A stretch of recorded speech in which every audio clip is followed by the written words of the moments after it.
چلیے بسم اللہ الحمد للہ والصلاة والسلام علی رسول اللہ وعلی آلہ وصحبہ ومن والاه اللہم انفعنا بما علمتنا وعلمنا ما ينفعنا وزدنا علما اللہم آت نفوسنا تقواها وزکیها انت خیر من زکاها انت ولیها ومولاها۔ کتاب اعمال القلوب، باب فضل اعمال القلوب۔ یہ کتاب ہے اعمال القلوب کے نام سے، اور اس کتاب میں سب سے پہلا جو باب قائم کیا گیا ہے وہ ہے فضل اعمال القلوب۔ انسان کے جسم کے اندر جتنے بھی اعضاء ہیں ان میں سے ہر عضو کے ساتھ کوئی نہ کوئی عبادت جڑی ہوئی ہے جو اس عضو کے ذمہ ہے۔ مثلا انسان کی آنکھ ہے، آنکھ کے ذمہ کچھ عبودیات ہیں جو آنکھ کو بجا لانی ہے۔ ہاتھ ہے، ہاتھ کے ذمہ کچھ عبادتیں ہیں جو اس نے اللہ کے لیے بجا لانی ہے۔ اسی طرح انسان کا پورا جسم جو ہے۔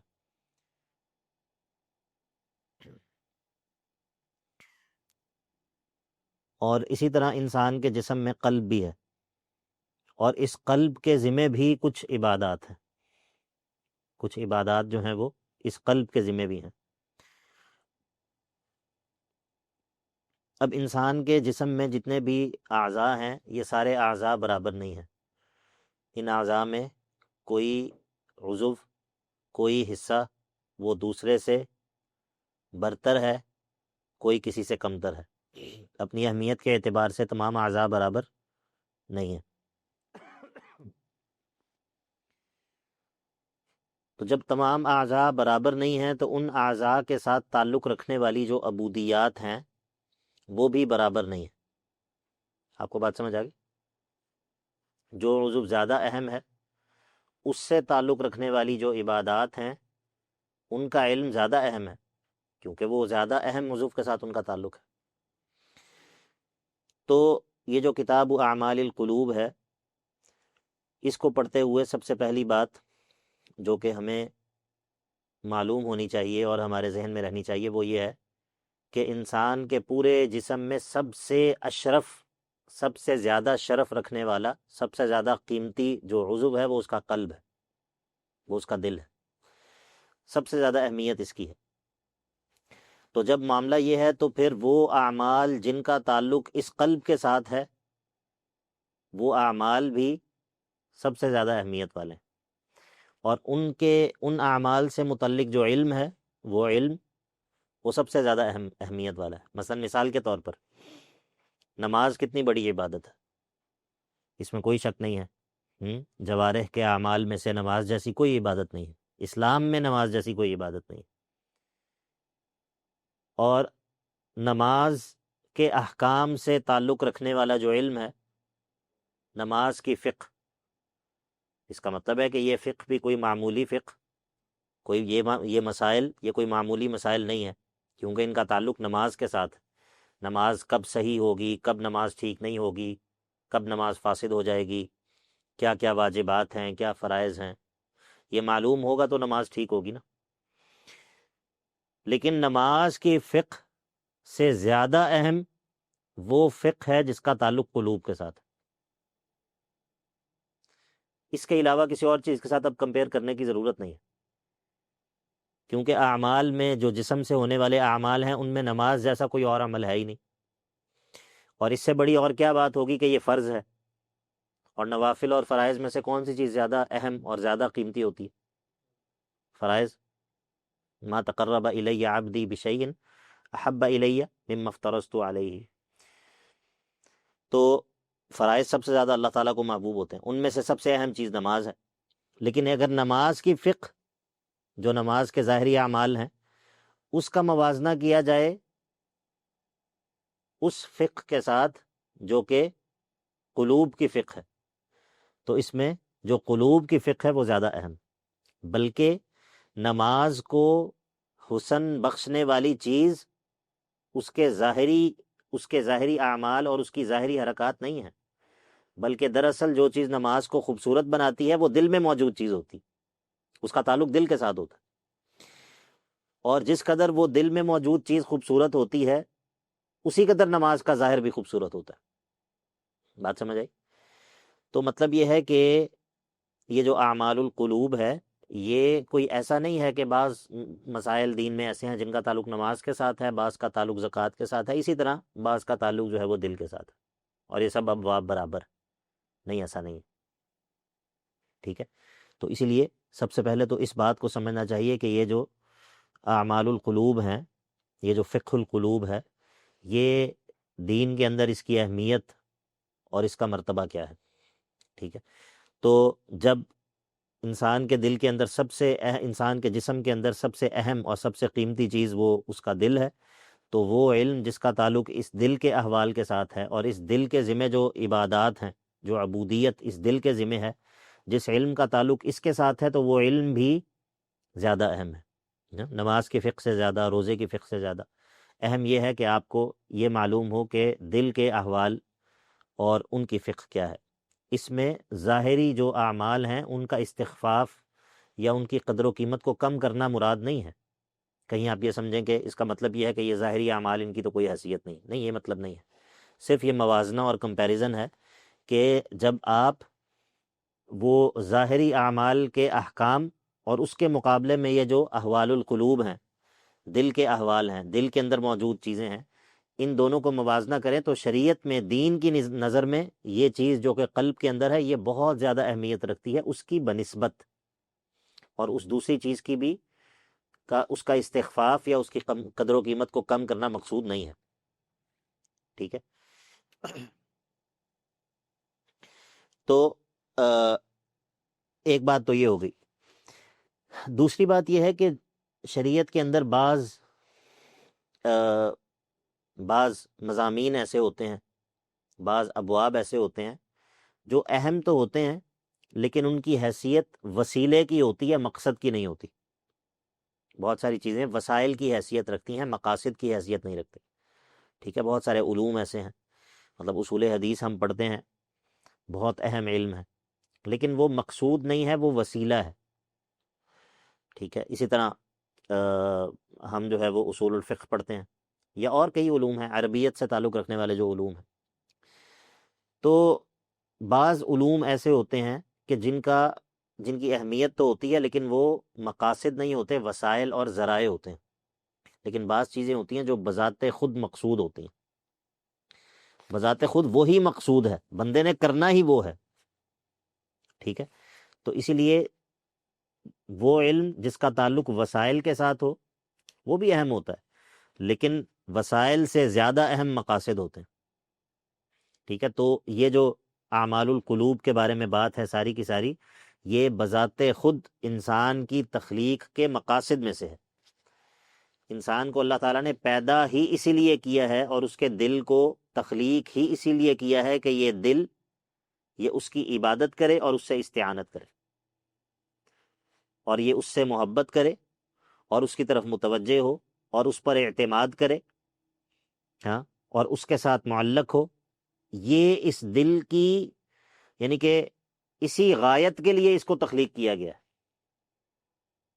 اس دل کو پیدا ہی اس کام کے لیے کیا گیا ہے۔ بات سمجھ آئی؟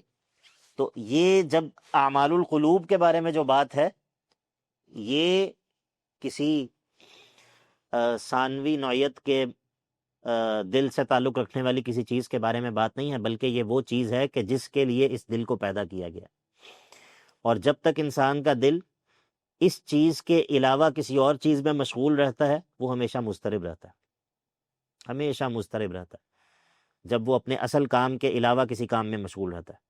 اس لیے یہ دل جو ہے وہ جب بھی غیر اللہ سے محبت کرے گا اس دل کو عذاب دیا جائے گا، یعذب فی الدنیا، دنیا کے اندر بھی اس دل کی حسرت دور نہیں ہوگی، اس کی بے چینی دور نہیں ہوگی، اس کی تکلیف اور اس کا الم وہ کبھی بھی زائل نہیں ہوگا، اس کا اضطراب دور نہیں ہوگا، جب تک یہ دل اپنے اس اصل کام میں استعمال نہیں ہوگا کہ جس کے لیے اس کو تخلیق کیا گیا. ٹھیک ہے. بہت سارے لوگ وہ بے چینی اور طرح طرح کی شکایتیں لوگ کرتے ہیں نا، طرح طرح کی، حتیٰ کہ لوگ خودکشیاں بھی کر لیتے ہیں. اور آپ اگر لوگوں سے ان کے مسائل جانیں اور لوگوں کے سوالات آپ دیکھیں تو اکثر لوگوں کے سوالات اس طرح کے ہوتے ہیں، اکثر. تو اس کی وجہ کیا ہے؟ اس کی وجہ یہ ہے کہ وہ اس دل کو اس کے درست مقصد میں استعمال ہی نہیں کرتا. ٹھیک ہے. جب دل اپنے درست مقصد جس کے لیے اس کو پیدا کیا گیا ہے، جب وہ اس کام میں استعمال نہیں ہوگا تو ظاہر ہے کہ وہ کبھی بھی وہ اپنی اس حالت میں نہیں ہوگا جو کہ اطمینان والی حالت ہے، سکون والی حالت ہے. تو دوسری بات جو ہم نے کی ہے وہ یہ ہے کہ یہ جو اعمال القلوب کی بات ہے یہ مقاصد میں سے ہے، وسائل اور ذرائع میں سے نہیں ہے، بذات خود یہ مقصود ہے. اور یہ آگے بھی حدیث کے اندر بھی یہ مضمون آ جائے گا، لیکن آپ پہلے اس کو اپنے ذہن میں بھی رکھیں تاکہ آپ کو یہ اندازہ ہو کہ اس موضوع کی اہمیت اتنی زیادہ کیوں ہے. وہ یہ ہے کہ آپ دیکھتے ہیں کہ بعض دفعہ ایک ہی وعظ، ایک ہی نصیحت یا ایک ہی واقعہ وہ بہت سارے لوگ دیکھتے ہیں، لیکن اس وعظ، اس نصیحت یا اس واقعے کا اثر دیکھنے والے بہت سارے لوگوں پر مختلف ہوتا ہے. بعض لوگ ہوتے ہیں وہ کوئی ایک کلمہ سنتے ہیں، وہ کوئی ایک درس سنتے ہیں، کوئی ایک وعظ اور نصیحت سنتے ہیں اور ان کی زندگی بدل جاتی. بعض لوگ ہوتے ہیں وہ اس سے کچھ متاثر ہوتے ہیں لیکن ان کا اثر اس قدر نہیں ہوتا، اس قدر تاثر نہیں وہ قبول کرتے کہ جو ان کی زندگی بدلتے. ہاں کچھ تبدیلی آ جاتی ہے وقتی طور پر. بعض لوگ ہوتے ہیں کہ ان پر کوئی کان پر جوں بھی نہیں رینگتی، کوئی اثر ان پر نہیں ہوتا. ایسا ہوتا ہے یا نہیں ہوتا؟ ایک واقعہ ہوتا ہے، بعض دفعہ کسی شخص کے لیے وہ واقعہ اس کی زندگی کی تبدیلی کا باعث بن جاتا ہے. اور بعض لوگ ہوتے ہیں وہ اپنے سامنے اس طرح کے بہت سارے واقعات دیکھتے ہیں اور ان کو کوئی اثر نہیں پڑتا. ایسا ہوتا ہے نا.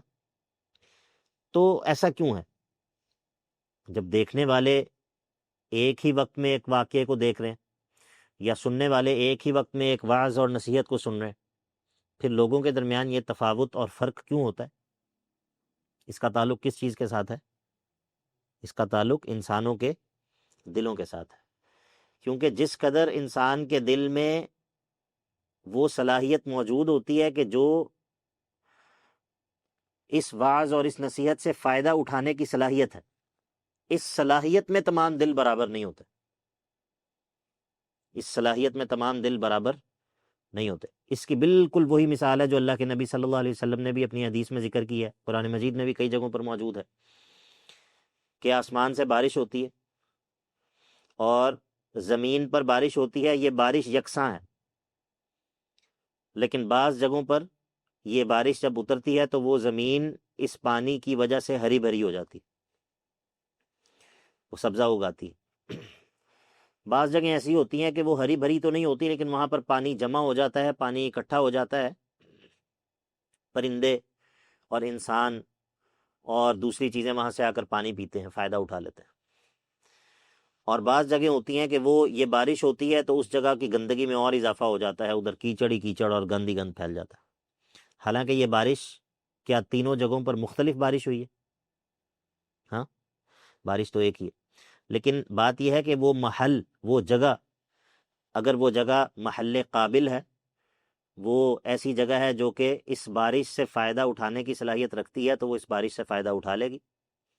بعض دفعہ وہ جگہ ایسی ہوتی ہے کہ جو خود فائدہ نہیں اٹھا سکتی لیکن اس پانی کو سمیٹ لیتی ہے، اپنے اندر جمع کر لیتی ہے، لوگ اس سے فائدہ اٹھا لیتے. جیسے بے عمل عالم ہے کہ اس کے علم سے بعض دفعہ لوگوں کو نفع ہو جاتا ہے لیکن خود اس کو اپنے علم سے کوئی نفع نہیں ہوتا. اور بعض دفعہ یہ دل جو ہوتا ہے وہ ایسا ہوتا ہے کہ جس قدر اس کے اوپر وعظ، نصیحت، وہی وہ اس پر اترتی ہے، اسی قدر اس کے فساد میں اور اس کی گندگی میں اضافہ ہوتا جاتا ہے. زادتہم رجسا الی رجسہم وماتوا وہم کافرون. ان کا رجس، ان کی گندگی بڑھتی جاتی ہے. فی قلوبہم مرض فزادہم اللہ مرضا. دل میں مرض تھا نفاق کا، جس قدر وحی اترتی جاتی ہے ان کا وہ مرض اور نفاق بڑھتا چلا جاتا۔ اب مطلب یہ ہے کہ وحی تو ایک ہے، وہی جب ایمان والوں پر پڑی جاتی تھی تو ان کا ایمان بڑھ جاتا تھا۔ ایکم زادتہ ہذہ ایمانا فاما الذین آمنوا فزادتہم ایمانا انما المؤمنون الذین اذا ذکر اللہ وجلت قلوبہم واذا تلیت علیہم آیاتہ زادتہم ایمانا والذین اہتدوا زادہم ھدی وآتاہم تقواہم۔ بہت ساری آیات جن سے یہ پتہ چلتا ہے کہ جب وحی سنی جاتی ہے تو ایمان والوں کا ایمان بڑھتا ہے، ان کے دل پر اثر ہوتا ہے۔ لیکن یہ وہی ہے کہ جس کو سن کر منافقین اپنے نفاق میں اور بڑھ جاتے۔ تو اس کا مطلب یہ ہے کہ یہ جو دلوں کا معاملہ ہے، یہ جو قلوب کا معاملہ ہے، یہ معاملہ ایسا نہیں ہے کہ جس کو ہلکا لیا جائے، معاملہ ایسا نہیں ہے کہ جس کو لائٹلی لیا جائے۔ یہ معاملہ سنگین ہے، سنجیدہ ہے۔ بندے کی کامیابی یا ناکامی کا تعلق اس بات سے نہیں ہے کہ وہ وعظ سنتا ہے یا نہیں سنتا، وہ اس بات سے ہے کہ اس کا دل وہ اس وعظ سے فائدہ لینے کی صلاحیت رکھتا ہے یا نہیں رکھتا۔ اگر انسان کا دل جو ہے وہ فائدہ اٹھانے کی صلاحیت رکھتا ہو تو بہت تھوڑا وعظ انسان کے لیے کافی ہو جاتا ہے، اور اگر انسان کا دل اس وعظ سے، نصیحت سے، درس سے، قرآن مجید کی آیات سے فائدہ اٹھانے کی صلاحیت نہ رکھتا ہو تو بہت زیادہ وعظ اور نصیحت بھی اس کو کوئی فائدہ نہیں دیتا۔ ٹھیک ہے، تو اسی لیے جب معاملہ یہ ہے تو یہ جو قلوب ہیں اور ان کے احوال ہیں، اور پھر کون سی چیزیں جو ہیں وہ ان دلوں کو خراب کرتی ہیں، فاسد کرتی ہیں، مفسدات القلوب کیا ہیں اور مصلحات القلوب کیا ہیں، کن چیزوں کے ذریعے اس دل کا علاج ہوتا ہے، دل کی کون سی بیماری کا کیا علاج ہے، کس بیماری کا علاج کیسے کیا جاتا ہے، دل کے اعمال کون کون سے ہیں، ہاں ان اعمال میں سے کون سا عمل جو ہے وہ پہلے ہے، کون سے عمل کے نتیجے میں کون سی چیز پیدا ہوتی ہے، وغیرہ وغیرہ۔ جب معاملہ یہ ہے تو اس کا مطلب ہے کہ یہ جو دلوں سے تعلق رکھنے والی فقہ ہے، یہ جو دلوں کے اعمال کا باب ہے، انسان کو اس کا جو ہے وہ بہت زیادہ اہتمام کرنا چاہیے۔ وہ ظاہری عبادات کی فقہ بھی اہم ہے، لیکن اس فقہ سے زیادہ اہم وہ یہ فقہ ہے۔ آپ کو بات سمجھ آ گئی؟ ایک تیسری بات بھی ہے، اور اس کا تعلق اللہ تعالیٰ کے اس فرمان سے ہے جو کہ سورہ بنی اسرائیل میں ہے کہ ان فی ذلک لذکری لمن کان لہ قلب، نہیں، ان السمع والبصر والفؤاد کل اولئک کان عنہ مسئولا، ان السمع والبصر والفؤاد کل اولئک کان عنہ مسئولا۔ انسان کی سماعت، اس کی بصارت اور اس کا دل، ان تینوں چیزوں کا اللہ تعالیٰ نے اکٹھے ذکر کیا ہے۔ تو ان تینوں چیزوں کا جو اکٹھے ذکر کیا ہے اس کی وجہ یہ ہے کہ یہ تینوں چیزیں انتہائی اہم ہیں، انسانی جسم کے اندر یہ تینوں چیزیں انتہائی اہم ہیں۔ لیکن یہ تینوں چیزیں بھی ایک درجے کی اور ایک مرتبے کی نہیں ہیں، ایک درجے اور ایک مرتبے کی نہیں ہے۔ تفسیر کے دروس میں شاید حوامیم میں کسی جگہ پر یہ بات ہوئی تھی کہ سماعت اور بصارت میں سے کیا افضل ہے، یاد ہے آپ؟ یہ بات یاد ہے آپ کو جو ہوئی تھی؟ ہاں سنیے یہ بات کبھی زندگی میں؟ تفسیر کے دروس میں کسی درس میں یہ بات ہوئی بھی ہے، آپ کو یاد ہے کہ سماعت اور بصارت میں سے کون سی چیز جو ہے نا وہ زیادہ افضل ہے؟ تو سماعت اور بصارت، ان دونوں میں سے کون سی چیز زیادہ افضل ہے، زیادہ اہم ہے؟ دونوں اہم ہیں لیکن زیادہ اہم کون ہے؟ ہاں سماعت۔ کیوں؟ تو سماعت جو ہے نا یہ بصارت سے زیادہ اہم ہے، اور انسان بعض چیزیں سنتا ہے اور بعض چیزیں دیکھتا ہے، یہ دونوں علم کے ذرائع ہیں، ان دونوں کے ذریعے انسان کو علم حاصل ہوتا ہے نا، دیکھ کر بھی اور سن کر بھی۔ انسان کی مسموعات زیادہ ہوتی ہیں یا وہ چیزیں جو اس نے دیکھی ہوتی ہیں زیادہ ہوتی ہیں؟ کیا خیال ہے؟ آپ نے پشاور دیکھا؟ کراچی دیکھا؟ کراچی کے بارے میں پتہ؟ آپ نے جاپان دیکھا؟ جاپان کے بارے میں پتہ؟ ٹھیک. لاہور دیکھا آپ؟ اب لاہور آپ نے دیکھا ہے اور پشاور آپ نے دیکھا بھی ہے، لیکن کراچی اور جاپان آپ نے دیکھا، لیکن یہ اس کے بارے میں کیسے آپ کو پتہ چلا؟ کیسے پتہ چلا؟ تو کیا چیز زیادہ ہوتی ہے؟ وہ چیز جو انسان سنتا ہے وہ زیادہ ہوتی ہے، یا وہ چیز جو انسان دیکھتا ہے؟ مسموعات انسان کی زیادہ ہوتی ہیں. ایک پہلو تو یہ ہے. اسی طرح ایک اور پہلو یہ ہے کہ آنکھ کے ذریعے آپ کو اس چیز کا علم حاصل ہوتا ہے جو حسی وجود رکھتی ہو یا جس کو دیکھنا ممکن ہو، لیکن سماعت کا جو دائرہ کار ہے وہ اس سے زیادہ وسیع ہے. ٹھیک ہے، ممکن ہے بعض دفعہ آپ کو ایک ایسی چیز کی آواز سنائی دے کہ جو آپ کو نظر نہ آ رہی ہو. ایسا ہوتا ہے نا کہ بعض دفعہ کوئی جہاز گزرتا ہے یا کوئی چیز، آپ کو اس کی آواز آتی ہے لیکن وہ دکھائی نہیں دیتی. تو آنکھ کا دائرہ کار اس اعتبار سے بھی محدود ہے.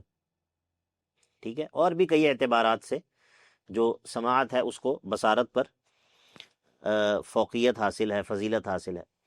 اور پھر جو قلب ہے، قلب وہ اس سماعت سے بھی زیادہ اہم ہے. کیوں؟ کیونکہ سماعت جو ہے نا وہ صرف ایک میڈیم ہے معلومات کو دل تک پہنچانے کا.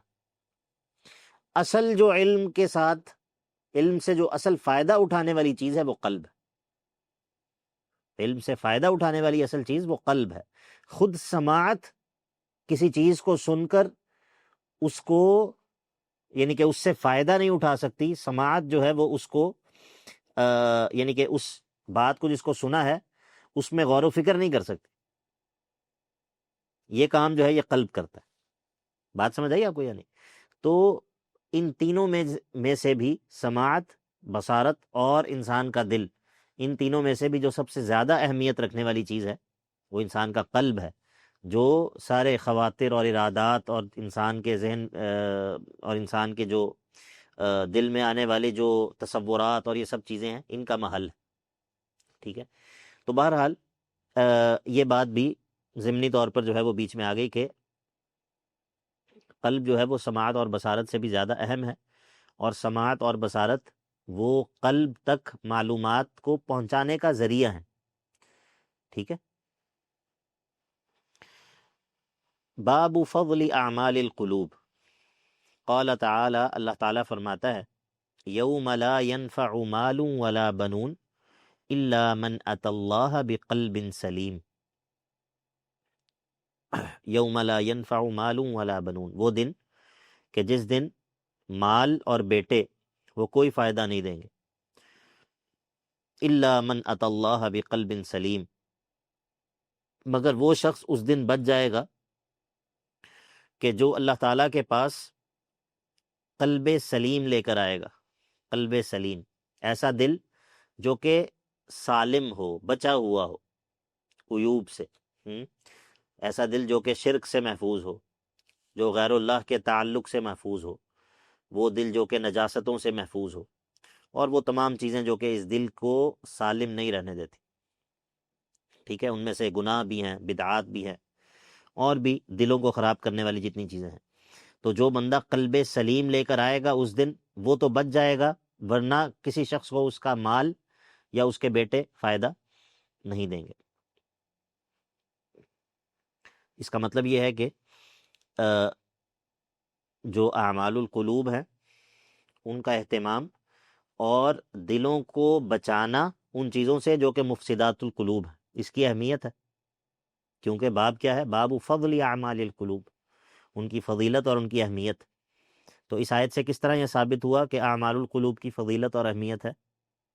ہاں، کیونکہ قیامت کے دن انسان کے یہی کام آنے والی چیز ہے. عن النعمان بن بشیر رضی اللہ عنہما قال سمعت رسول اللہ صلی اللہ علیہ وسلم یقول. نعمان بن بشیر کہتے ہیں کہ میں نے رسول اللہ صلی اللہ علیہ وسلم کو یہ فرماتے ہوئے سنا، الحلال بین والحرام بین. حلال بھی بالکل واضح ہے، حرام بھی بالکل واضح ہے. وبینہما مشبہات، اور ان دونوں کے درمیان بعض ایسی چیزیں ہیں کہ جو مشتبہ ہیں، فی ذاتی ہی مشتبہ نہیں ہے، لیکن لوگوں پر ان کا معاملہ خلط ملط ہو جاتا ہے. لا یعلمها کثیر من الناس، بعض لوگوں کے لیے وہ چیز مشتبہ ہو جاتی ہے کہ پتہ نہیں یہ حلال ہے یا حرام. فی نفسی ہی وہ ایسی نہیں ہے، لوگوں پر اس کا معاملہ مشتبہ ہو جاتا ہے. فمن اتقى الشبہات فمن اتقى المشبہات، یہ کوئی اور یعنی کہ الفاظ کا تھوڑا سا فرق ہے جو ہم نے یاد کیا ہوا ہے اس سے تھوڑا سا. تو فمن اتقى المشبہات استبرأ لدینہ وعرضہ، جو ان درمیان والی چیزیں کہ جن کے بارے میں ابھی کوئی یقینی طور پر بات سمجھ نہیں آ سکی، جو بندہ ان سے بھی اپنے آپ کو بچا لے، فقد استبرأ لدینہ وعرضہ، اس نے اپنے دین اور اپنی عزت کو محفوظ کر لیا، اس کا دین محفوظ رہ جائے گا جو اپنے آپ کو ان شک اور شبے والی چیزوں سے بچا لے گا.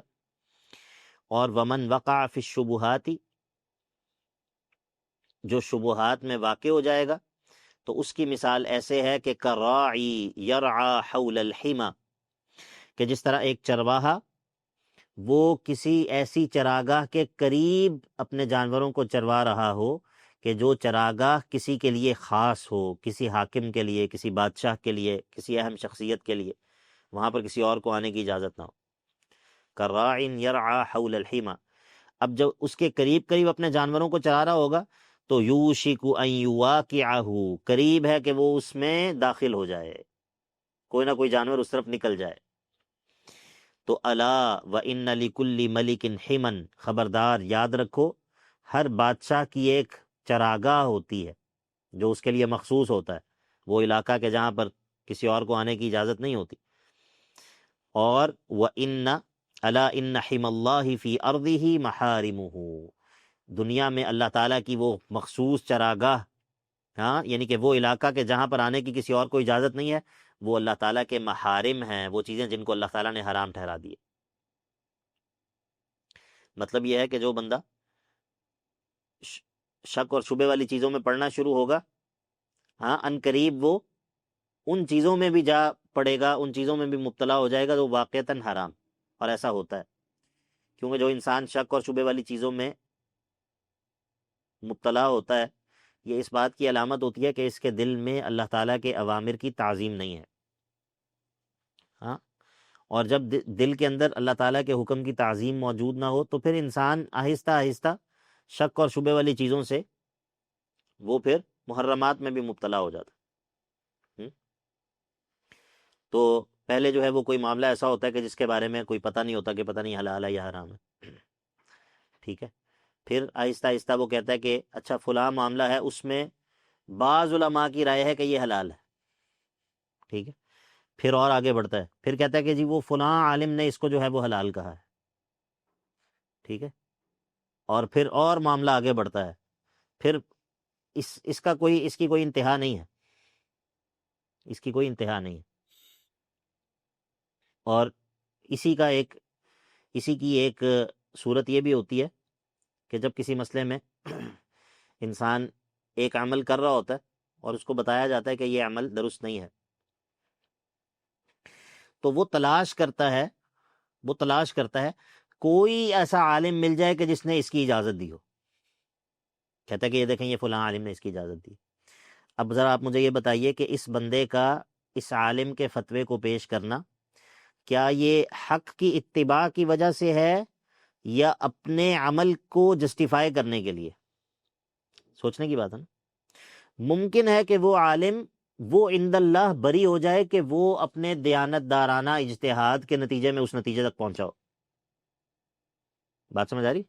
ممکن ہے کہ وہ عند اللہ بری ہو جائے، لیکن یہ بندہ جو اپنے عمل کو جو اپنی خواہش نفس کی وجہ سے یہ کر رہا تھا، اب کسی جگہ پر اس کو جسٹیفائی کرنے کے لیے یہ تلاش کرتا ہے کہ علماء میں سے کس کا یہ قول ہے تاکہ میں وہ نکال کر مخالف کو بتا سکوں کہ بھائی یہ تو دیکھیں نا، یہ تو علماء میں سے بھی بعض نے کہا ہے، ٹھیک ہے. تو یہ وہ چیز نہیں ہے کہ جس کے ذریعے انسان اللہ تعالیٰ کے ہاں بری ہو جائے، ٹھیک ہے. آرگیومنٹ کے اندر مخالف کو تو آپ چپ کروا سکتے ہیں، لیکن معاملہ یہ ہے کہ مسئلہ اللہ تعالیٰ کے سامنے بھی ہے نا. تو اسی لیے یہ جو چیز ہوتی ہے کہ انسان جو ہے وہ شک اور شبے والی چیزوں میں مبتلا ہوتا ہے، اور آہستہ آہستہ اس سے انسان کے دل میں اللہ تعالیٰ کے اوامر کی عظمت کم ہوتی جاتی ہے، پھر وہ صراحتاً حرام چیزوں میں بھی مبتلا ہو جاتا ہے، پھر وہ کہتا ہے ہر چیز میں اختلاف، ٹھیک ہے، چہرے کا پردہ ہے اس میں اختلاف ہے، موسیقی ہے اس میں اختلاف ہے، فلاں چیز ہے اس میں اختلاف ہے، فلاں چیز ہے اس میں اختلاف ہے، اختلاف ہے، ہر چیز میں اختلاف ہے۔ الاستدلال بالخلاف، یہ بھی ایک مصیبت ہے کہ بعض لوگوں کے ہاں استدلال کس چیز سے ہوتا ہے؟ اس چیز سے کہ اس چیز میں اختلاف ہے۔ یہ باقاعدہ فقہاء بھی اپنی کتابوں میں یہ مسئلہ ذکر کرتے ہیں کہ یہ کوئی دلیل نہیں ہے کہ اس مسئلے میں آپ کی دلیل کیا ہے، وہ یہ ہے کہ اس میں علماء کا اختلاف ہے، یعنی کہ کسی مسئلے میں علماء کے اختلاف ہونے کا یہ مطلب نہیں ہے کہ آپ جو چاہیں کریں، یہ مطلب نہیں ہے کہ اب اس مسئلے میں چونکہ علماء کا اختلاف ہے تو ہم چاہے یہ کریں چاہے یہ کریں۔ تو یہ نشانیاں اور علامات ہوتی ہیں کہ انسان کے دل میں اللہ تعالیٰ کے احکام کی تعظیم نہیں ہے، ٹھیک ہے، اور انسان اللہ تعالیٰ کو بھی اسی طرح دھوکہ دینا چاہتا ہے کہ جس طرح آپس میں ہم ایک دوسرے کا منہ بند کروا سکتے ہیں آرگومنٹ کے اندر، تو گویا کہ انسان یہ سمجھتا ہے کہ اللہ تعالیٰ کے ہاں بھی میں اس طرح کی باتوں کے ذریعے چھوٹ جاؤں، تو معاملہ یہ نہیں ہے۔ تو بہرحال الا وان فی الجسد مضغہ، یہ حدیث کا آخری ٹکڑا جو ہے اس کا باب کے ساتھ تعلق ہے۔ الا وان فی الجسد مضغہ، خبردار انسان کے جسم کے اندر ایک ٹکڑا ہے کہ اذا صلحت صلح الجسد کلہ، جب وہ ٹکڑا ٹھیک ہو جاتا ہے، صالح ہو جاتا ہے، ہاں، تو انسان کا پورا جسد جو ہے وہ درست ہو جاتا ہے، اور وَإِذَا فَسَدَتْ فَسَدَ الْجَسَدُ كُلُّهُ، جب وہ ٹکڑا فاسد ہو جاتا ہے تو انسان کا پورا جسم جو ہے وہ فاسد ہو جاتا ہے۔ الا وہی القلب، اللہ کے نبی علیہ الصلوۃ والسلام نے کہا کہ وہ حصہ، وہ ٹکڑا جو ہے وہ انسان کا دل ہے، ٹھیک ہے۔ تو اب پتہ یہ چلا کہ انسان کے پورے جسم کی اصلاح وہ قلب کی اصلاح پر موقوف ہے، اور انسان کے پورے جسم کا فساد وہ قلب کے فساد کے تابع ہے۔ تو جب معاملہ ایسا ہے تو اس کا مطلب ہے کہ فقہ القلوب اور اعمال القلوب کے بارے میں پڑھنا اور اس کو جاننا یہ کوئی معمولی چیز نہیں ہے، بلکہ یہ ایک اہمیت والی چیز ہے۔ عن ابی ہریرہ رضی اللہ عنہ قال قال رسول اللہ صلی اللہ علیہ وسلم، سیدنا ابو ہریرہ رضی اللہ عنہ سے روایت ہے کہ رسول اللہ صلی اللہ علیہ وسلم نے فرمایا، ان اللہ لا ينظر الى اجسادکم ولا الى صورکم ولكن ينظر الى قلوبکم واشار باصابعه الى صدره، وفی لفظ ان اللہ لا ينظر الى صورکم واموالکم ولكن ينظر الى قلوبکم واعمالکم۔ ابو ہریرہ رضی اللہ عنہ کہتے ہیں کہ رسول اللہ صلی اللہ علیہ وسلم نے فرمایا، اللہ تعالیٰ تمہارے جسموں کو اور تمہاری ظاہری شکلوں صورتوں کو نہیں دیکھتا، ولكن ينظر الى قلوبکم، اللہ تعالیٰ تمہارے دلوں کو دیکھتا ہے کہ تمہارے دلوں میں کیا ہے۔ اور اللہ کے نبی نے اشارہ کیا اپنی انگلی سے الی صدری ہی، اپنے سینے کی طرف۔ اور اسی طرح اسی حدیث کے ایک دوسری الفاظ میں ہے کہ ان اللہ لا ينظر الی صورکم واموالکم، اللہ تعالیٰ تمہاری چہروں، تمہاری صورتوں اور تمہارے اموال کو نہیں دیکھتا، ولکن ينظر الی قلوبکم واعمالکم، وہ تمہارے دلوں اور تمہارے اعمال کو دیکھتا ہے، ٹھیک ہے۔ تو اس سے پتہ چلا کہ بندے میں سے اللہ تعالیٰ کی نظر کا محل، بندے میں سے، پورے بندے میں سے اللہ تعالیٰ کی نظر کا محل جو ہے وہ کیا ہے؟ اس کا قلب ہے، اس کے قلب میں کیا ہے، اور جو ظاہر ہے وہ اس کا جو انسان کا ظاہری عمل ہے وہ اسی قلب میں موجود چیز کے تابع ہوگا۔ اگر دل میں اللہ تعالیٰ کی معرفت ہوگی، اللہ تعالیٰ کی محبت ہوگی، اس کی خشیت ہوگی، اس کا خوف ہوگا، اس سے حیا ہوگی، اس پر توکل ہوگا، اس سے ملاقات کا یقین ہوگا، اور باقی وہ تمام چیزیں جو آگے ہم ابواب میں پڑھیں گے اعمال القلوب میں سے، جب وہ چیزیں دل کے اندر موجود ہوں گی تو اس کا اثر انسان کے ظاہر پر، انسان کے جسم پر جو ہے وہ ظاہر ہوگا، ٹھیک ہے۔ اور اگر دل کے اندر یہ چیزیں، یہ معانی جس قدر کمزور ہوں گے اسی قدر انسان کے ظاہر پر جو اثر ہوگا وہ کمزور ہوگا، ٹھیک ہے۔ تو یہ حدیث بھی اس بات پر دلیل ہے کہ جو قلوب ہیں، دلوں کا معاملہ اللہ تعالیٰ کے ہاں وہ بہت بڑا ہے، اور دلوں کی اہمیت اللہ تعالیٰ کے ہاں وہ بہت زیادہ ہے۔ تو اسی لیے انسان کا اپنے دلوں کے معاملات کا اہتمام کرنا اور اس علم کو سیکھنا، اس کو پڑھنا، اس کو سننا، اس کو جاننا اور اس میں دلچسپی لینا، اور پھر اپنے دل کی فکر کرنا، اپنے دل کی حالت کو اینالائز کرنا کہ میرے دل کی کیا کیفیت ہے، میرا دل جو ہے وہ اس وقت اس کی کیا کیفیت ہے، کیا میرا دل غافل ہے یا میرا دل ذاکر ہے؟ کیا میرا دل جو ہے وہ سخت ہے یا میرا دل نرم ہے؟ کیا میرا دل جو ہے وہ ان دلوں میں سے ہے کہ جن کو اللہ تعالیٰ نے پتھروں سے تشبیہ دی ہے، یا میرے دل کے اندر کچھ زندگی باقی ہے؟ کیا میرا دل مریض ہے یا نہیں ہے، یا صحت مند ہے؟ یہ انسان تبھی جان سکے گا جب وہ ان چیزوں کو پڑھے گا، تبھی تو اس کو پتہ چلے گا کہ یہ دل مریض ہے اور یہ دل صحت مند ہے۔ ہاں، تبھی تو انسان اپنے حال پر غور کر سکے گا کہ میری کیفیت کیا ہے، میرا اللہ تعالیٰ کے ذکر کے ساتھ کیا معاملہ ہے، میرا قرآن مجید کے ساتھ کیا معاملہ ہے، نماز کے ساتھ میرا کیا تعلق ہے، اور اس سے کیا پتہ چلتا ہے کہ میرے دل کی اس وقت کیا سچویشن ہے، ہاں زندہ بھی ہے یا نہیں، زندہ ہے یا مردہ ہے۔ اگر مردہ نہیں ہے تو مرض کس نوعیت کا ہے، سٹیج 1 ہے، سٹیج 2 ہے، سٹیج 3 ہے، کچھ بچنے کی امید ہے یا نہیں ہے؟ پھر اس کا علاج کیسے ہوگا؟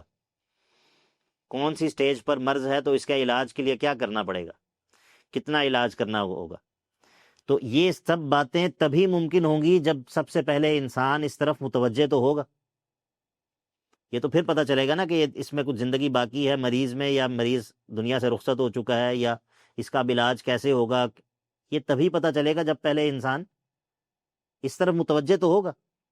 آپ کو بات سمجھ آئی یا نہیں؟ تو اسی لیے یہ ایک قرآن مجید کی آیت اور 2 احادیث اس باب میں ذکر کی گئی ہیں، اور مقصد جو ہے وہ فضل اعمال القلوب ہے، اور اس کے ساتھ ساتھ اہمیتها، ٹھیک ہے، یہ ہم اپنی طرف سے ساتھ لگا دیتے ہیں، یعنی کہ صرف فضیلت نہیں بلکہ اس کی اہمیت، ہاں، اور اس کی مرکزیت اللہ تعالیٰ کے دین میں اور اللہ تعالیٰ کے ہاں، ٹھیک ہے، یہ باتیں بھی ان احادیث سے سمجھ میں آتی ہیں۔ تو یہ ایک طرح سے ہمارا مقدمہ تھا ان تمام ابواب کے لیے جو آگے ہم انشاءاللہ اللہ تعالیٰ کی توفیق سے پڑھیں گے۔ وصلی اللہ تعالیٰ علی نبینا محمد وعلی آلہ وصحبہ اجمعین۔